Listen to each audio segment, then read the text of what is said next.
Minister Gonzalez said, "Juntos somos muchos más fuertes," right? Together we're much more stronger. And this is a good transition to the next topic that we're going to talk about, which is these kinds of issues, transnational issues, require transnational solutions. And not only from countries within the region, but also countries outside of the region, allies and partners. And so we're going to talk about the role of allies and partners in being strong partners for Latin America and the Caribbean. And the moderator is none other than Mr. Aaron Rosen, who is president of the World Affairs Council of Miami. So please give it up for this panel. Thank you, Leland. It's an honor to moderate this panel at the 2024 Hemispheric Security Conference at FIU. First and foremost, I'd like to recognize not just Leland Lazarus for his tremendous work, but the Jack D. Gordon Institute and the broader team at the Stephen J. Green School for International Affairs and Public Policy for their tremendous efforts on this year's conference. So round of applause to them for all their hard work, please.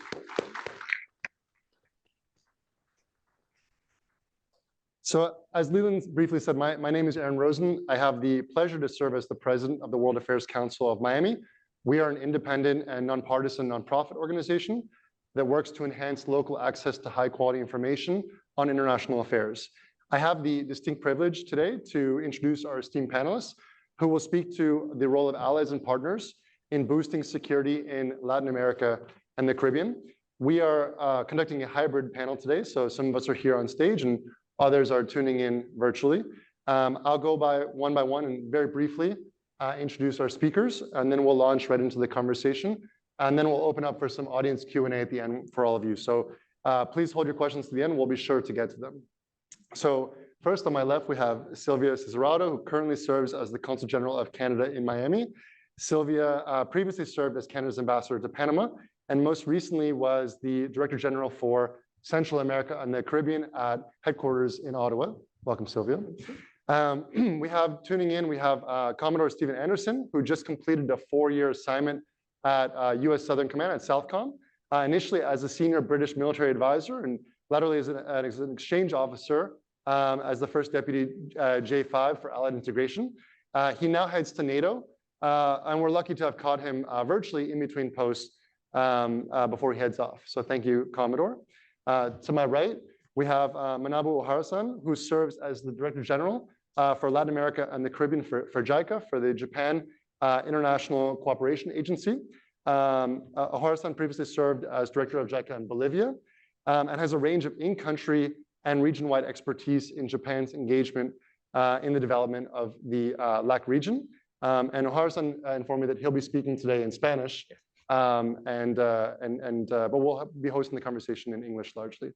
And then we have Paul Nantulya joining in. Thank you, Paul. Welcome.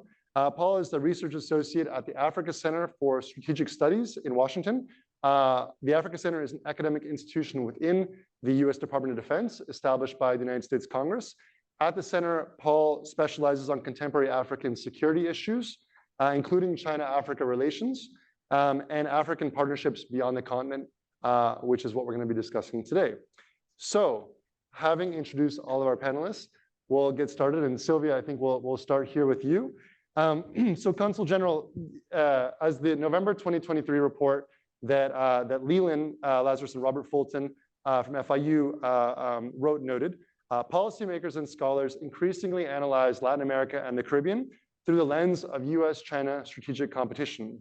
However, other countries have also developed long-standing partnerships and relations with LAC countries for decades and have deepened those partnerships in recent years. As the largest country in the Western Hemisphere, Canada is certainly one of those other countries mentioned in the report. I can attest to that myself. When I was a student, I interned in the House of Commons and worked on Canada's engagement with the Pacific Alliance and really saw firsthand Canada's engagement with the region. I was wondering if you could share a bit about how you would describe Canada's commitment to the region, particularly touching on its strategic priorities. Well, firstly, thank you so much, Aaron. I won't be speaking in Spanish, but I can do it in French if you like. Perfect. Let's continue in English. But I too would like to thank the organizers, FIU in particular, Leland and the Gordon School of Public Policy. Always a pleasure to be here. I think we've supported this conference throughout the years. Yes, and as you say, Canada is a country of the hemisphere. We are a country of the Americas. And, you know, overall, our goal and our approach to the Americas is for a secure and prosperous hemisphere. And that's the prism through which we engage. And I want to talk to you a little bit about that. So, you know, the Americas is not only our backyard, it's our front yard. It's our neighborhood. We have important diaspora communities in Canada from the region. We have intersecting commonalities and interests. For instance, of course, with the Caribbean, we're both members of the Hemisphere, of the OAS, of UN, of course, but also of Commonwealth. We share a language, we share a history, we share political systems. With countries of South America, we have similar geographies, similar natural resource wealth, and similar, therefore, profiles of economies. We take a comprehensive view to our engagement in the region, where, as you've noted, we have deep and longstanding presence. And we share connections with Latin America and the Caribbean that go way beyond the geographic proximity. And our engagement is predicated on three interconnected priorities. And the first is to enhance economic prosperity, both for the countries of the region, but of course, also for Canada. And we do this through a number of ways, but most importantly, and we'll touch on it later, I think, on the promotion of trade and investment opportunities, including through development of free trade agreements, and on promoting a sustainable and inclusive growth. And I'll come back to that. Second, very important pillar for us is to promote and support democracy, human rights, and the rule of law, including in particular, top priority for the Government of Canada is women's rights and gender equality. And we work towards that in terms of strengthening democratic institutions and good government. And thirdly, we're very, very focused on helping countries of the region attain their sustainable development goals, including, so we have a large international assistance envelope, which I'll touch on, but including through promoting regional safety, peace and security, and supporting climate change resilience. So these are some of the tools that we have. We do this bilaterally, country to country.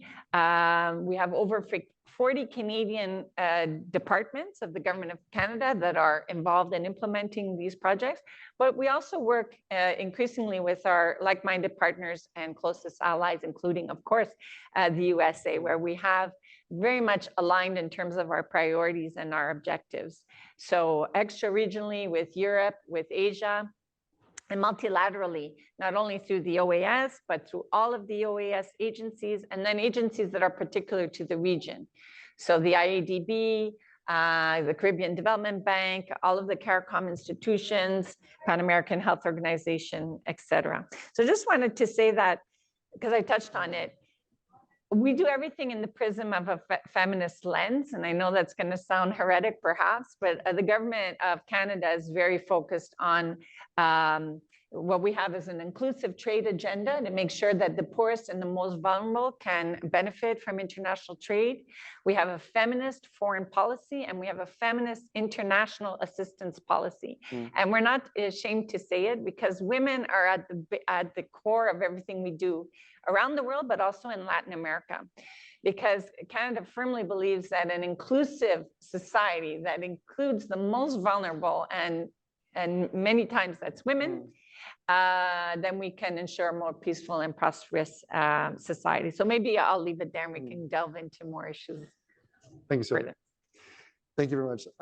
Commodore, turning to you, I'd like to look a bit broadly, maybe start broadly, and then we'll get a bit more specific at allied integration in the Western Hemisphere. So, you've just recently completed 4 years at Southcom as an allied officer, and I'd really be interested, and I think the room would be interested in hearing a bit about your main takeaways from your experience, particularly walking us through your arrival during the COVID pandemic and what you saw on the front lines in response to the pandemic, and then maybe bringing us up to the present. Hey, Aaron, thank you. And the first thing I'll do is just prove communications. Can you hear me? Excellent, Perfect. thank you. Firstly, apologies for not being in person. I've been in Miami for 4 years, and with Leyland and Brian Fonseca trying really hard to get across, and unfortunately it hasn't worked. And missing Miami Fleet Week as an active duty naval officer is a big disappointment. The one thing I'd like to say first is the capacity that I'm participating in. So I've left SOCOM now. I left there as an exchange officer under a memorandum of understanding. So I would have been previously representing the Department of Defense, General Richardson in that sense. But today I won't be talk about my experiences naturally. And then interim, you mentioned I've started a handover for a NATO appointment here in Norfolk, Virginia. So I'm not speaking on behalf of His Majesty. I'll speak on behalf of the experiences that I've had throughout the period. And coming to the first part of your question, Aaron, arriving in 2020 was fairly difficult with the allies that were trying to operate in Latin America and the Caribbean, dominated by the impact of COVID and national priorities. So everyone was trying to protect their own interests and deal with something that had never been dealt with in well over a century. So there were challenges associated with that. But what was clear is that each of the allies had interests in the region and similar strategies and objectives, but we'd never really tapped into those in the past. What we did at that time, we lacked coherency. And predominantly that was through a lack of awareness and limited communication. So there were issues that were apparent and clear that needed to be dealt with. That aside, there was polite, routine engagement. As a group of allies globally, we operate together seamlessly. But in Latin America and the Caribbean, there was a gap because we hadn't done it routinely. There had never been conflict or any other issue that had brought us together on almost normalized allied integration. So there was very little in our sense that was synchronized or coordinated, and that was an issue that we had to deal with. The one fact that was very clear is for this region, the Western Hemisphere in particular, for many of the allies and the US included, it's a resource-constrained environment. So there was far too much duplication of effort in much that we were doing. So that had to be dealt with, and in that sense, we were far too stovepiped. And so those were the issues that we had to deal with. You could argue that COVID actually helped us in some respects because it forced the allies into sharing more. It allowed us to realize where our strengths and our opportunities were, and it allowed us to build a network to address what we had to at that time with dominating the response to COVID globally, but also to look at further forward and deal with some of the issues and security challenges that were global and apparent. The second part of your question, asking where the critical areas of attention were, especially in those early stages. The real priority for us was to build international awareness and raise understanding. And one of the things we had to do internally within SOCOM at the time, and this is not a criticism, it was a fact that was driven by circumstances in the past. We had to change cultures and behaviors about sharing and ensuring that we talked together. We shared everything that we were doing and we understood where those opportunities were. So we had to normalize sharing and inclusion in many senses. And coming, I just got into the end of the previous session and talking about unity of effort, partnerships, and importance of it. And the great Winston Churchill said, "The whole is greater than the sum of individual parts," and that was very clear to us. We needed to work together as a combined unit and to look at collective advantage and where we need. So coming back to that period in 2021 and early 2020, Admiral Craig Fowler, the previous commander, recognized these shortfalls, but he also sensed a clear opportunity for the allies to be far more integrated. And he set up an Optimizing for Uncertainty conference in March of 2021. And that was the catalyst that really brought us together. And from that, we generated a framework. It's a non-binding framework, the framework for Western Hemisphere ally collaboration that strive to get after some of the issues that were clear and apparent. So winding back the clock to 2020, that was the situation we're in with respect to the issues that were presented with COVID and where we were, but also the clear opportunities that came from that to allow us to drive forward and take it from that point. Hopefully that answers your question. Thank you very much, Commodore. It does, and we'll get back to you and do a bit of a deeper dive in some other issues as well, but thank you for those opening thoughts. Director General, turning to you. Gracias por venir desde Tokio y estar con nosotros. Prometo que la próxima vez voy a preparar mis preguntas en español para que podamos hacer la sesión en español, pero gracias.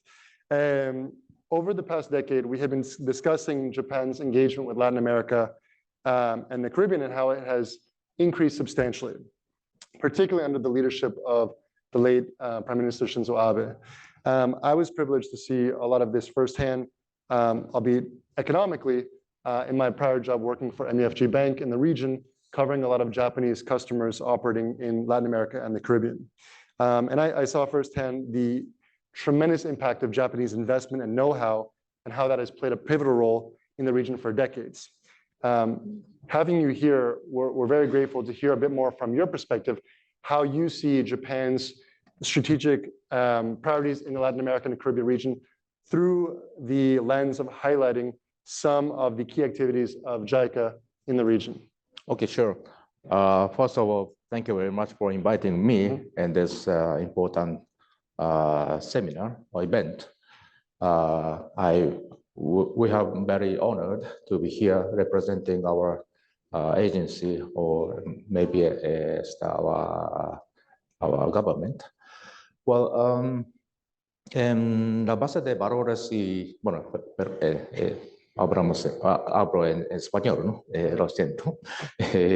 Bueno, en la base de valores y principios compartidos, especialmente por la guía de tres puntos, Three Togethers, anunciado en 2014 por el ex primer ministro, señor Shinzo Abe, la confianza y la amistad se han profundizado entre Japón y la región América Latina y el Caribe como socios o como partners que liderar el mundo juntos, progresar juntos y inspirar juntos.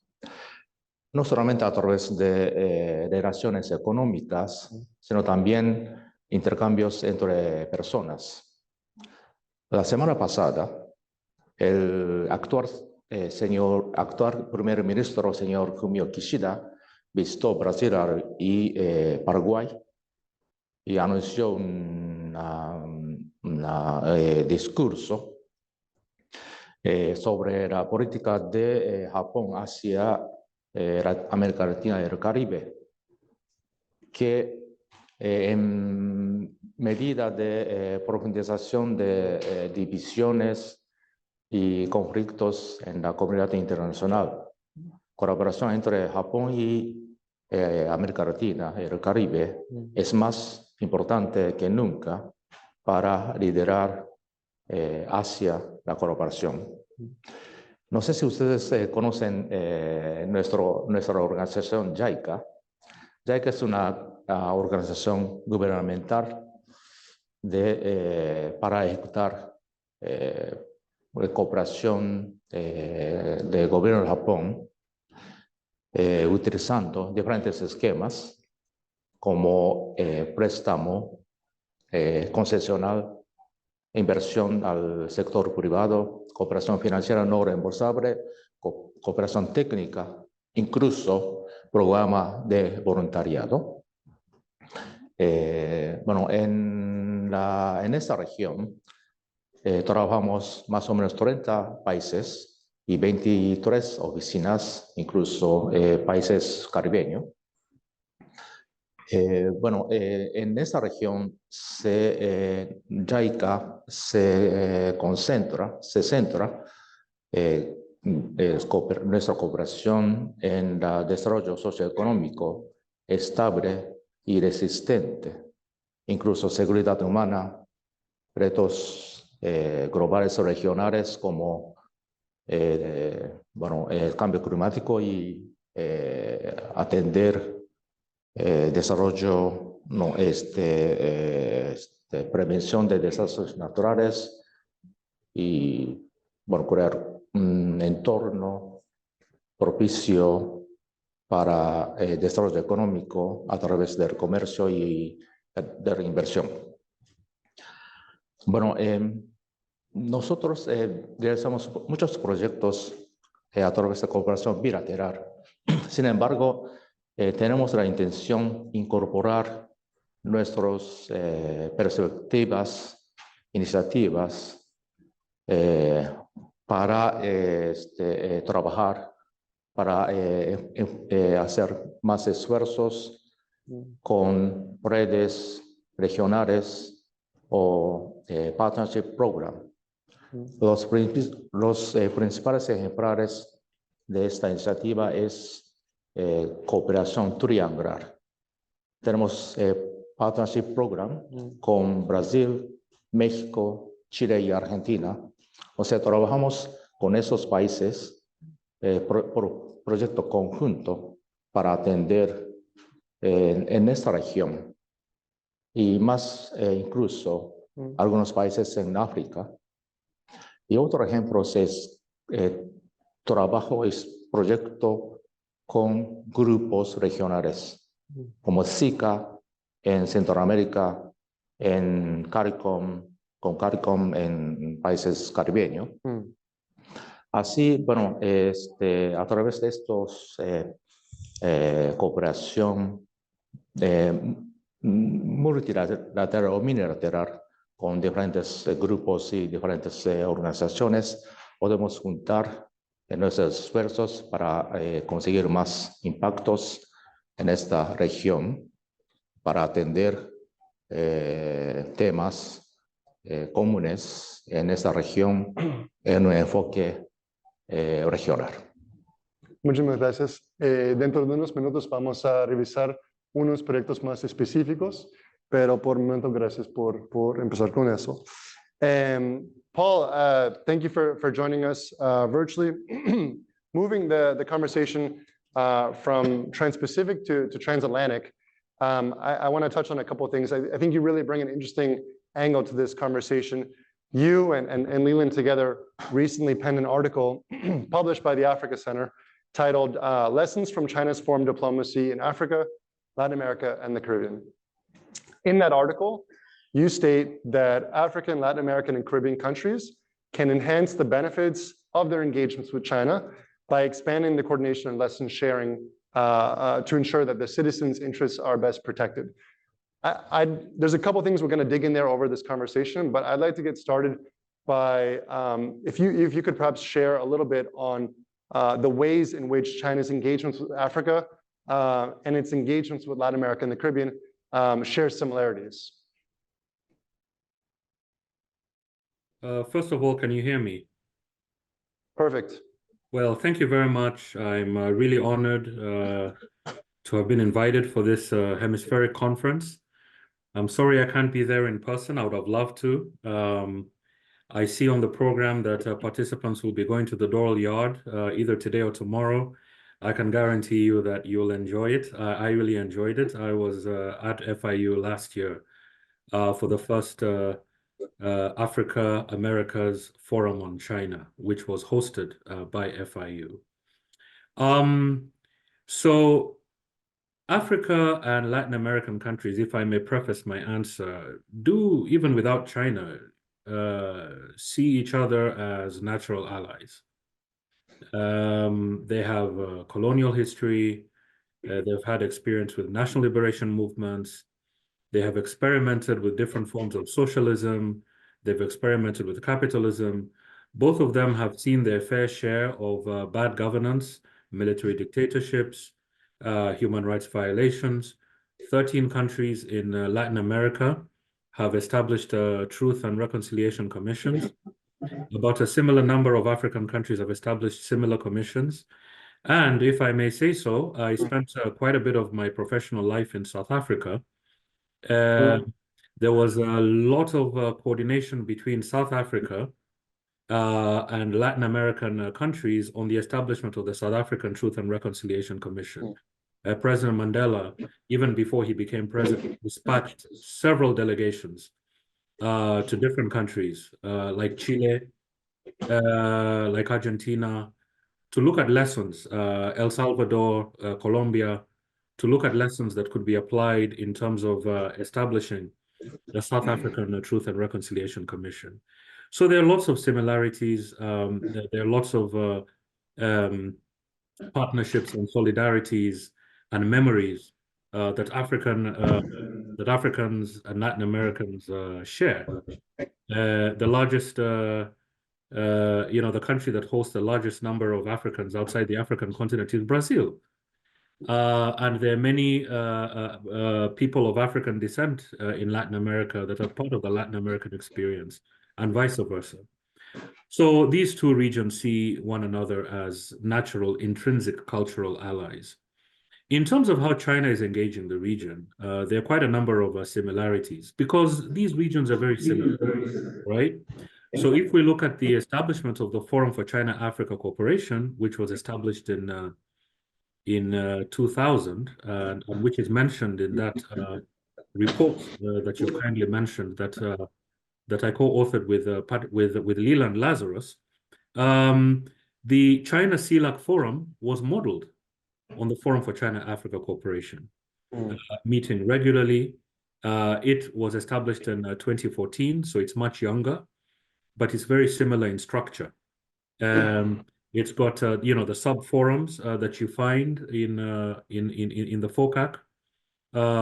Many of them have also been established on the China CELAC side. So youth, political parties, party-to-party exchanges, exchanges between military officers, military education, special interest groups, and that sort of thing. Latin American countries send about the same number of students to China, more or less the same number as African countries. The Confucius Institutes, the engagement, about 53 African countries were signed on to the Belt and Road out of 54. The number on the CELAC side is 33. Is 23 out of 33 countries, out of Latin American and Caribbean countries, are part of the Belt and Road plan. So there are lots of similarities, and there's what Leland and I, the term that we coined is a mirror image. So the China CELAC Forum is essentially a mirror image of FOCAC, and the FOCAC is also a mirror image of the China CELAC side. These are the same diplomats, the same Chinese organizations, the same state-owned enterprises that are operating on both sides of the Atlantic, carrying lessons back and forth between the Latin American and Caribbean countries and African countries. So there are lots of lessons, lots of exchange of diplomats. Many Chinese diplomats that are sent to the African continent have experience in either the Caribbean or on the Latin American side, and vice versa. So these are the commonalities that one finds when one examines Chinese engagement in both regions. Thank you very much, Paul. We'll get back to you to dig into that in a bit more detail, but next I'd like to move back to Canada. Sylvia, I'd like to move the conversation now toward where the economic and strategic overlap. In addition to being a member of NAFTA, now USMCA, Canada boasts decades of trade engagement with the region. I think around 6 FTAs signed and executed. I was wondering if you could inform the room a little bit about about Canada's economic engagement with the region and how Canada's economic engagement advances its strategic interest in Latin America and the Caribbean. Well, thanks for that question. Canada is a country that's prosperity depends on international trade. We're a big economy. We are a G7 economy, but we're small. I mean, you did know that we're the biggest country by landmass in the Americas, but we're only 40 million population. So we depend a lot on international trade. About 40% of our GDP is derived from the external. And so what we've done is really focused on negotiating free trade agreements as kind of the framework that gives us this competitive advantage, and our companies the competitive advantage to do business in the markets where we want to advance. Well, you mentioned USMCA, we call it CUSMA, Canada First, Canada, US, Mexico, which is obviously a very important one with Mexico and the US, because US and Mexico are our top three trading partners, China being the third in there. But we also have 7 other free trade agreements in the Americas, probably more than any other country actually in the world, and I think even more than the US. So we have free trade agreements with Chile, Colombia, Costa Rica, Honduras, Panama, and Peru. And you would know that 4 of those countries make up the Pacific Alliance. So not only do we deal with them individually through bilateral FTAs, but also through the blocks that they've created through the Pacific Alliance, where we're also heavily engaged. We're also engaged in supporting the Comprehensive Trans-Pacific Partnership, CPTPP, in which we're a part of. We're in negotiations with Mercosur, which of course includes Brazil and Argentina, the 2 biggest economies of South America. Those are long negotiations, as the Europeans can well attest. But the point being is that we want to create the conditions where there's certainty for our companies to do business. But more importantly, Canada is very bullish on negotiating modern free trade agreements. And what do I mean about that? It's not just about reducing tariffs. It's about lifting up labor standards. So we have a parallel agreement on labor in all of our FTAs. It's about lifting environmental standards. So we have a parallel agreements on the environment with these free trade agreements. We're also in the process of negotiating with Ecuador. So we're there, we're invested, and we're creating the conditions for both of our economies to be successful. And I talked about Canada-US, biggest relationship, bilateral relationship in the world. I know that Mexico just eked us out as the #1 trading partner, but the bilateral Canada-US relationship is massive at $1 trillion a year. And then of course, Mexico. But beyond that, I also want to say that we have a strong presence of our Canadian companies in the region. And in fact, we are one of the biggest investors in Latin America in priority sectors such as the extractives industry, banking. All of our Canadian banks are present in the US, but also further south, tourism, of course, and then just general international trade. And what we've noticed is that there's a strong demand for Canadian expertise and know-how, especially in these areas where we're heavily invested, such as financial services and the extractives. And I just want to touch on the fact that we know that there's an even greater Chinese investment in the region, in particular in the extractives. And what sets Canada apart is that our companies come with the Canadian know-how and expertise, but also expectation of the Canadian government that they act to the highest standards, and that is Canadian standards. And the Canadian government has established an office. It's the Office of Responsible Enterprise, where citizens of any country where there's a Canadian company operating can launch a complaint to this ombudsman's office, and then there would be an investigation. There are investigations. Is it forced labor? Is it not respecting environmental practices? Is it just not being a corporate, a good corporate citizen? And I mentioned that because we do see a lot of those complaints coming forward from the extractive industries, but we know that there are tools that the Canadian government can use to sanction these companies that aren't operating to the highest level, much as they would in Canada. So FTAs, foreign investment protection agreements.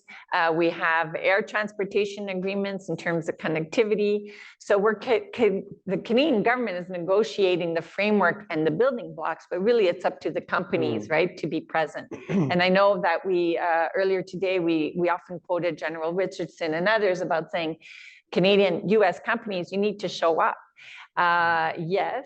But it's a big world out there, and they chase the opportunities. And what we can do as government is to ensure that the framework is there to protect their investments, but also to help receiving companies to advance on areas that are of priority for us, like labor, like the environment. The other thing I would say too is that we're also bullish, of course, on the whole friendshoring and nearshoring, and that's why, as a government, we want our companies to be more present and to work as a hemisphere. That's why CUSMA is so successful. But that's also why we support APEP a lot. And I know you might be talking about it later, but America's Partnership for Economic Prosperity. Canada was in from the get-go with the US and other founding countries. We've already pledged, I don't know, about 30 million in programming to support what APEP is trying to achieve. And what APEP is trying to achieve is to work with those like-minded countries that have the same perspective on rule of law, labor, environment, competitiveness, political ideology, perhaps, that are strong democracies. And we want to help them to succeed. And so that's why we've put some money on the table, including with the US, to support that process. And just want to end on, because I don't think we've talked a lot about it today, but Canada and the US are very bullish, and maybe actually in the next panel we'll hear about it, the whole critical mineral strategy. I mean, we as a hemisphere are very bullish about what's that next generation, what's that next sector that's going to underpin our economic prosperity. So green energy transition is where we're betting big. Electric vehicles, of course, but also on semiconductors. We need the critical minerals to do that. Canada and Latin America are resource rich in critical minerals. And I think it's important that we work as a hemisphere to protect those resources for our future prosperity. I'll leave it there. Thank you, Sylvia. Commodore, turning the conversation back to you and back to the topic of regional security. Looking around now at today's landscape, many regional global conflicts that demand our attention and resources. Given your experience, with allied efforts in the region, how would you say these contemporary regional and global conflicts are impacting allied abilities to address security here in our hemisphere? Yeah, Aaron, thank you. And I think we're 2/3 of the short period, so I'll try and keep it as succinct as possible. We have to be realistic. The global conflicts, some of the strategic priorities that are happening in many parts of the world that are happening at relatively short notice are having a significant impact on allied ability to react. But we need to be honest with each other to the real reason why Latin America and the Caribbean matters to the allies. And if I was to go to London, to Paris, to The Hague, in some senses to Ottawa, and even in DC, trying to and ask the public, why is it important? They don't really understand, and there's far more important issues that we're dealing with nationally that sit above the priority for Latin America and the Caribbean. So, and Paul Angelo spoke to us at the end of last year from the J. Perry Center, and I think he hit the nail on the head in respect to, we speak about great power competition, and we speak about straight state fragility indexes.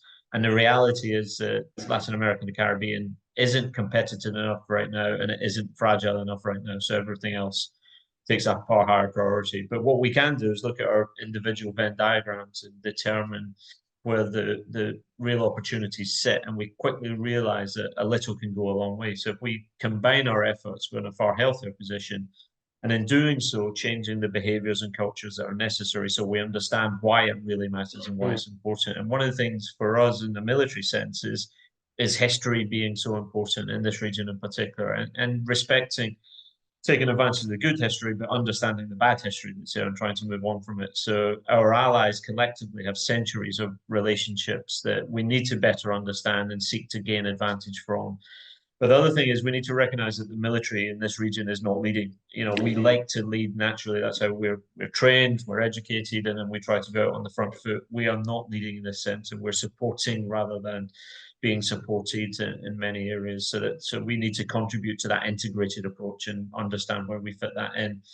And really to sum up with your point at the beginning, I think if we were to take the global strategic conflicts, both in Ukraine that's enduring, Israel that continues to have a significant impact, the issues in the Red Sea with respect to state-sponsored activity that's having a significant impact on strategic choke points, that could quickly translate to Latin America and the Caribbean if we let it run amok in many senses. And we understand that our adversaries are here and they're active and they're taking advantage of this environment in an unobstructed way. So from a military sense, we need to try and catch up quite quickly and doing nothing should not be an option. We need to act now before we're too far behind the curve in that sense. Thank you very much, Commodore. Director General, in sticking with a bit of this theme of insecurity, Tokyo has successfully leveraged JICA over many years to assist with one of Latin America's most pressing themes, insecurity.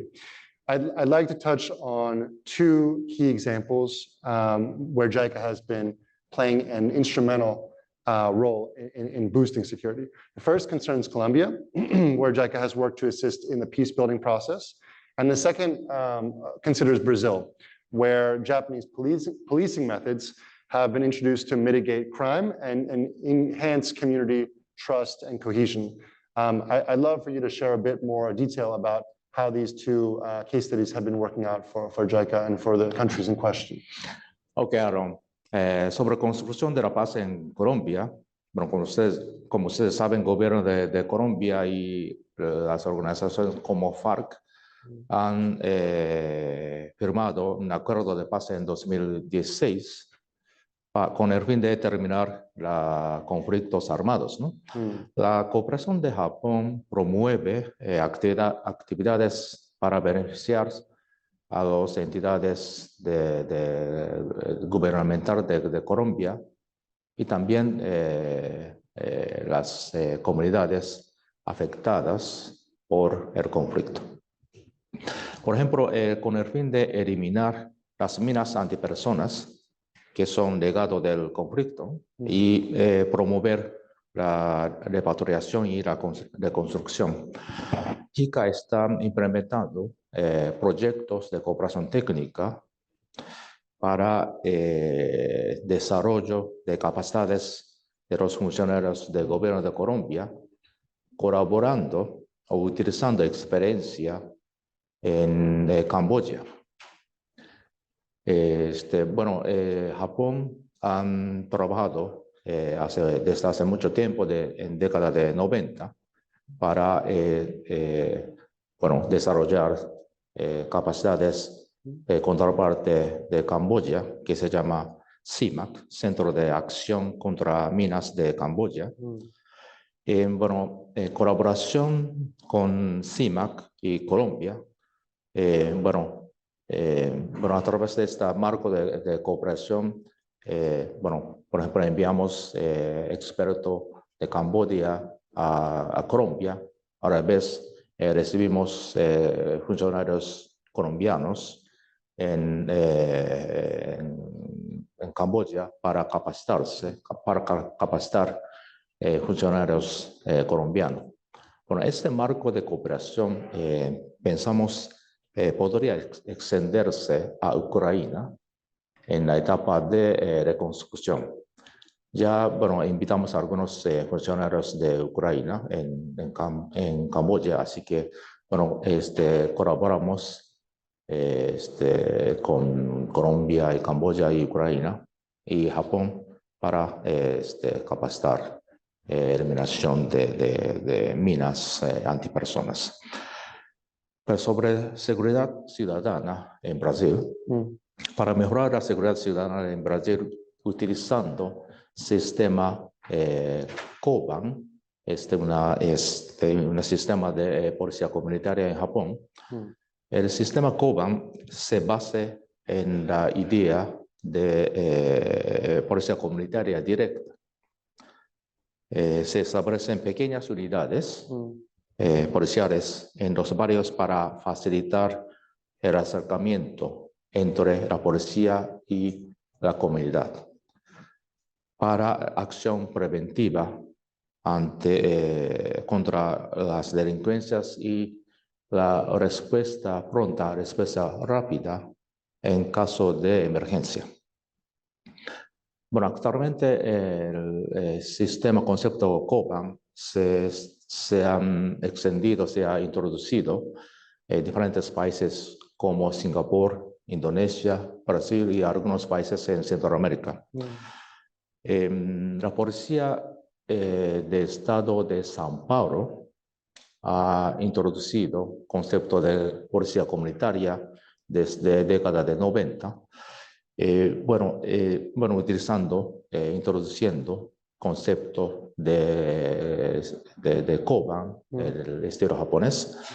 Y bueno, después de 30 años, ellos han logrado resultado muy significativo por bajar índice de delincuencia.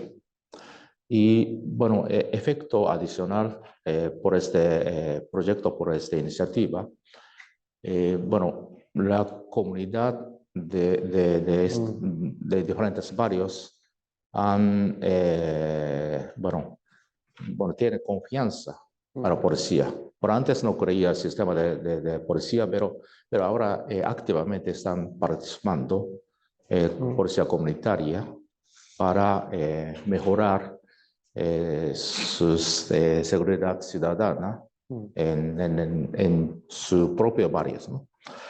Este resultado, bueno, junto con el gobierno de Brasil, trabajamos en Centroamérica, como Honduras y Guatemala.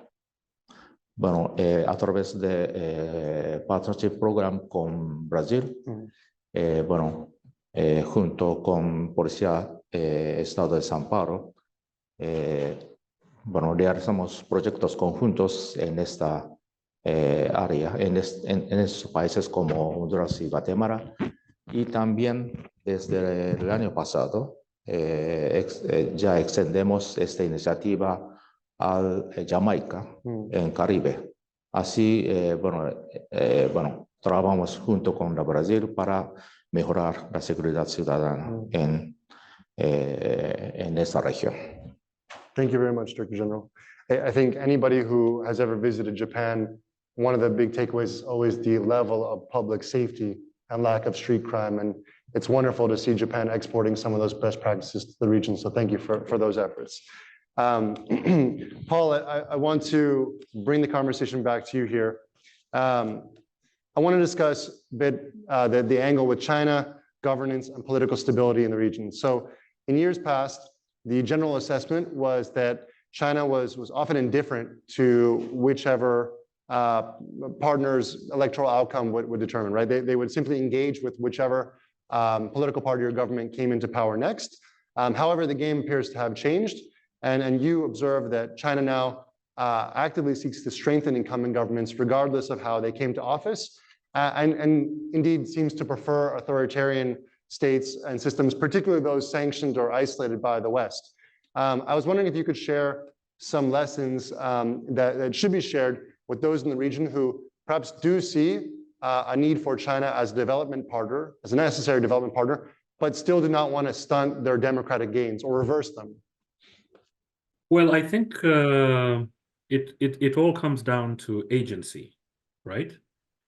It comes down to national commitments to accountability, national commitments to institutions that are supposed to exercise oversight, and institutions that are supposed to be transparent to enable citizens to understand what it is their governments are doing with foreign partners.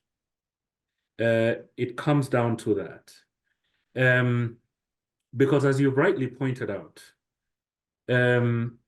China, the empirical evidence shows that China calibrates its engagements bilaterally and builds a lot of flexibility in the manner in which it engages different countries, right? So if you look at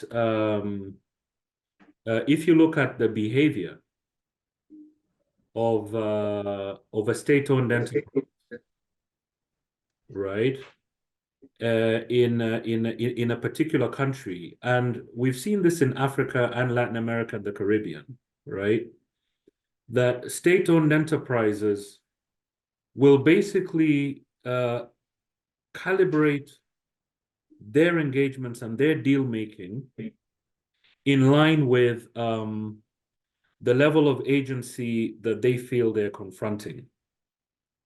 Okay, so if they're engaging in an environment that is repressive, where the media is not active and engaged, where parliament is constrained and not independent, and where other institutions, other independent institutions that are supposed to guide how the government engages foreign partners are weak, then you find a lot of gaps and you find a lot of abuse.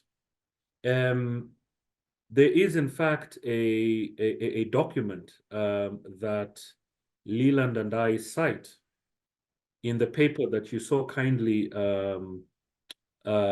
talked about at the beginning of this discussion, which finds that 76% of allegations of abuse that are linked to Chinese firms are in the developing world. And a big number of those are in African, Latin American, and Caribbean countries, right? But we do find examples of countries that have active medias, right? Countries that have parliaments that try to assert their independence, and countries that have independent judiciaries, right? Which have been able to engage with Chinese actors and constrain those Chinese actors to observe local laws. Local laws regarding procurement, regarding tenders. Liberia is an excellent example from the African continent. Sierra Leone is another example. Ghana is another example. So these countries, I think, offer examples, not just to other African countries, but also to Latin American and Caribbean countries that will be confronting the same issues. Because like I mentioned early on in my discussion, that these are the same actors that are operating across the Atlantic, right? And so they will adjust. They will, get away with what they can based on the local situation, and they will observe laws based on how local actors implement those laws. So it all comes down to agency, agency in terms of taking ownership of these relationships and ensuring that at all times government remain accountable to their citizens and to independent institutions in terms of how they engage external partners, in this case, the People's Republic of China. Thank you, Paul. We'll do one quick last round of questions and try to keep things concise. So I'll ask all the panelists to be brief on this one, but I do want to touch on a few final items. So Sylvia, bringing it back to you, I want to offer the chance to highlight a few key initiatives that Canada is advancing in support of a more peaceful and prosperous region, particularly operations Caribbean Helios, I'd love to hear about, as well as anything that you wanted to mention where Canada is advancing human rights, democracy, and equality through international development assistance. Thank you. All right, I see we have 1:28. I guess that's a suggestion. We started also a couple minutes behind, so hopefully we can recover a few minutes, right? Because really what I want to talk to in this piece is the hard security and what we're doing in the region. We did talk a lot about Canada's economic presence and how that underpins for Canada's security, right? If there could be economic prosperity, that means there are jobs, people will be working and maybe not falling into a trap of some of the transnational organized crime elements that we heard about earlier. We also have a robust international assistance envelope in Latin America, so I won't touch on that in the interest of time, but it's about 1.5 billion a year. Where we do programming to do poverty eradication, food security, education, supporting climate change adaptation. All of these are fundamentals to a more, and part of the building blocks, but they have to go in tandem with some hard security. And on that front, we have a lot of tools, but I just want to highlight a few. One is that we do have an anti-crime and capacity building program. That's a mouthful.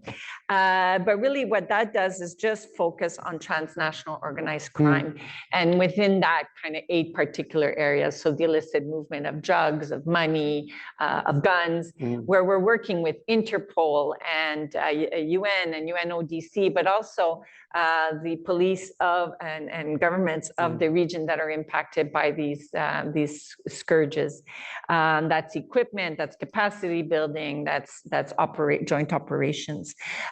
We have a Canadian police arrangement. I know that we heard from my esteemed colleague here on what they're doing on that front, where we send Canadian police to provide to certain countries to provide some expertise.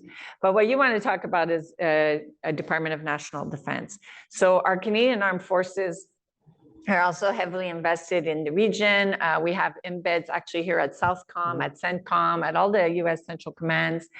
We have a joint command structure with the US called NORAD to ensure hemispheric security.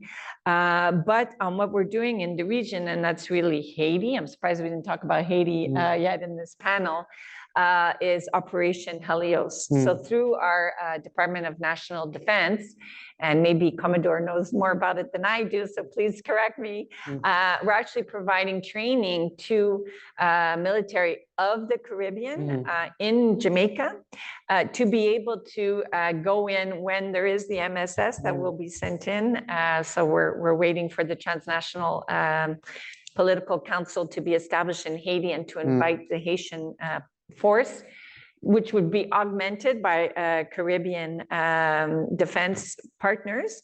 And the government, Department of National Defense in Canada is helping to train those so that they can go in a way to provide the needed support in Haiti. We know that we're very clear-eyed that a secure region needs a secure North America. And so we have to do our bit, be it economic prosperity, strengthening of democratic institutions, respect for human rights, environmental standards, because we know that there's also environmental impacts that are creating migration.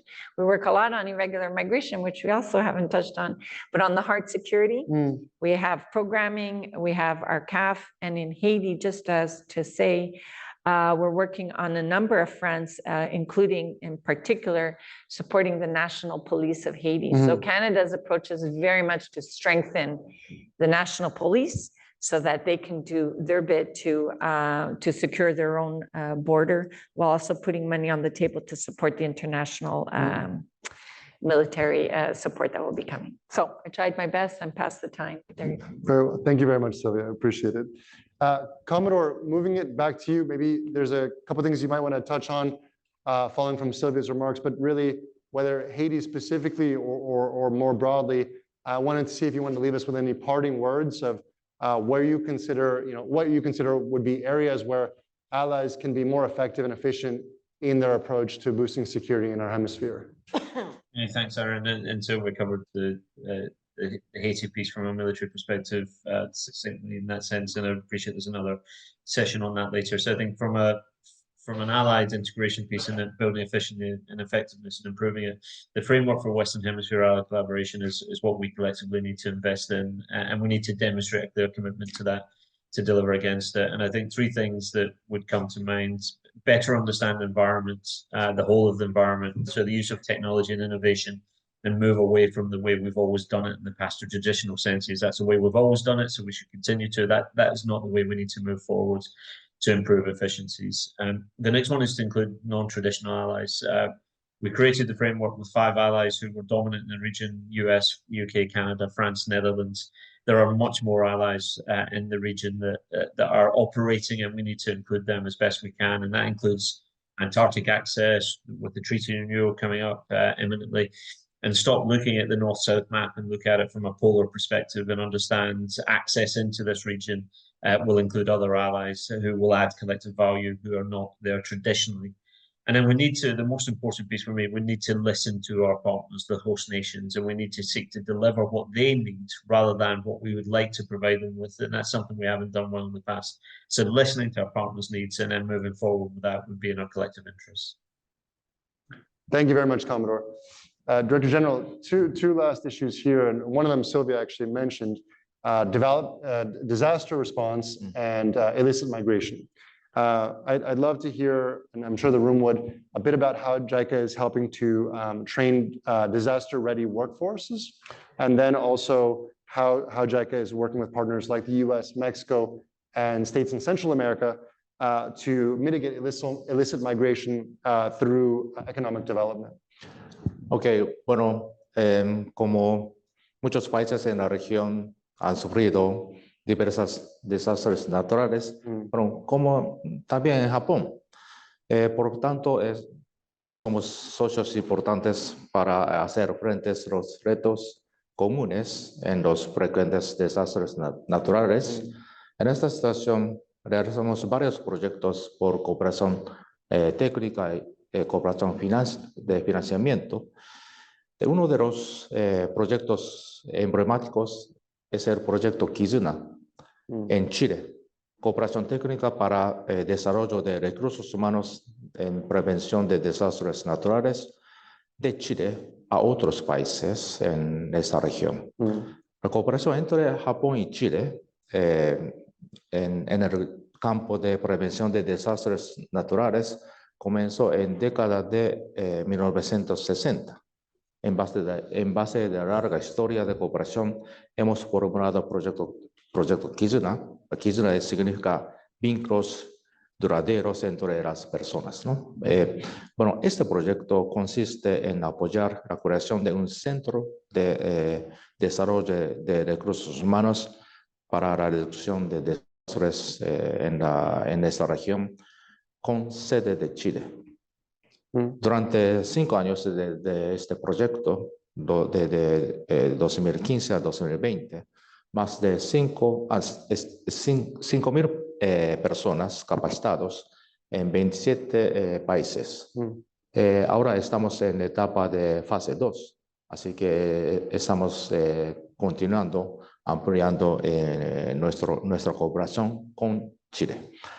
Sobre el tema de inmigración, el año pasado firmamos un acuerdo con USAID en Guatemala para atender temas de inmigración irregular.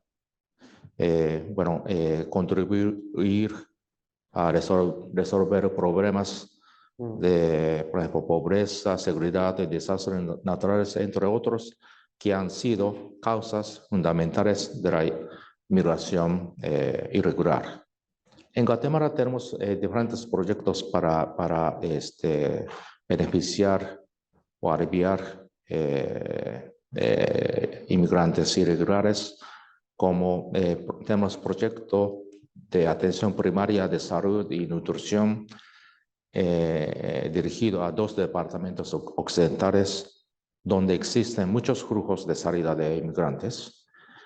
Implementando el programa de promoción de inclusión financiera con remesas de inmigrantes en 5 departamentos occidentales que tienen alto índice de pobreza y alta proporción de beneficiarios de remesas de inmigrantes. Por otro lado, coordinamos con IMO y UNHCR en México para atender inmigrantes. Bueno, en este momento no tenemos muchos proyectos grandes, pero estamos coordinando enviar programa de voluntario de Naciones Unidas en México, financiado por JICA. En esta, actividades estamos atendiendo el tema de inmigrantes. Thank you very much, Director General. Paul, bringing back to you for the last question here.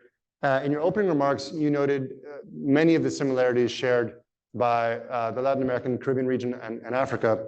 And in your research, one of the things that you do is, you advise for and you call for, and you note increasing calls for more region-to-region dialogue and collaboration and lesson sharing to better protect citizens in both continents. I was wondering if you could touch on what you specifically would advise and what you're seeing already maybe take root by way of those dialogues. Oh, thank you very much. That's a great question. I think by way of advice, and going back to the report that you mentioned earlier, the one is more systematic benchmarking and swapping of notes between the 2 sides, between Africa and Latin American and Caribbean countries, to coordinate, to learn from each other in terms of Chinese engagement, so that they can be more effective in terms of what they bring to the table. it would be worth reminding this meeting that this year, the Forum for China-Africa Cooperation will be holding its ninth summit. And the China CELAC Forum is also going to be meeting in summit this year. I think it's going to be the 5th or the 6th, if I'm not mistaken.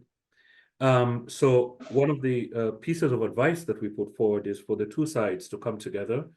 They already share mechanisms, right? So there is an African Union, South America dialogue. There's a mechanism, a formal mechanism for engagement, diplomatic mechanism. There is an African Union CARICOM mechanism for engagement with the Caribbean countries. So one of the things we advise is that these mechanisms should be used so that the two sides can compare notes. The other element are the national coordinators, right? So the FOCAC national coordinators and the China CELAC coordinators, forums on either side, which bring together sort of the director generals and the senior civil servants, could also get together ahead of these summits to kind of compare notes and to make it much more systematic. Let me also mention the non-governmental element. And in this regard, I think there is a very important forum that FIU hosts, which met last year, the Africa Americas Forum on China, that brings together African and Latin American and Caribbean civil society thinkers, thought leaders on engagement with China. And that meeting is extremely important. It met last year in October in Florida, and it's going to be holding the second meeting this year in Africa, in Kenya, ahead of the two summits. So that's also a very, very important mechanism of engagement, because they are colleagues from both sides of the Atlantic. I think we shouldn't underestimate the alliance between the two sides. As we speak, formed police units from Kenya are on their way to Haiti, deploying to Haiti to assist that country to control the gang violence that we've seen over there. That's a major step for the African continent, and I think it's a major expression of the affinities that African countries have with that particular region. Just last year, the African Development Bank opened an office in Barbados, right? And is looking at opening more offices in that region. So we shouldn't underestimate the alliances and the affinities that exist between these two regions. And those alliances can be translated into more diplomatic coordination in terms of how they engage not just China, but also other powers. So I think that's what I would say in response to that question. Thank you very much, Paul. Unfortunately, we've run out of time. So before I hand it back to Leland, what I'll say is for those panelists that are here in person, if you have any questions, come up and find them. We're all here. And for those who are joining us remotely, if you have any follow-up questions, either I or Leland can connect you to them directly for any follow-up inquiries. Thank you all very much. Round of applause for our panelists, please. And with that, we'll head back to Leland.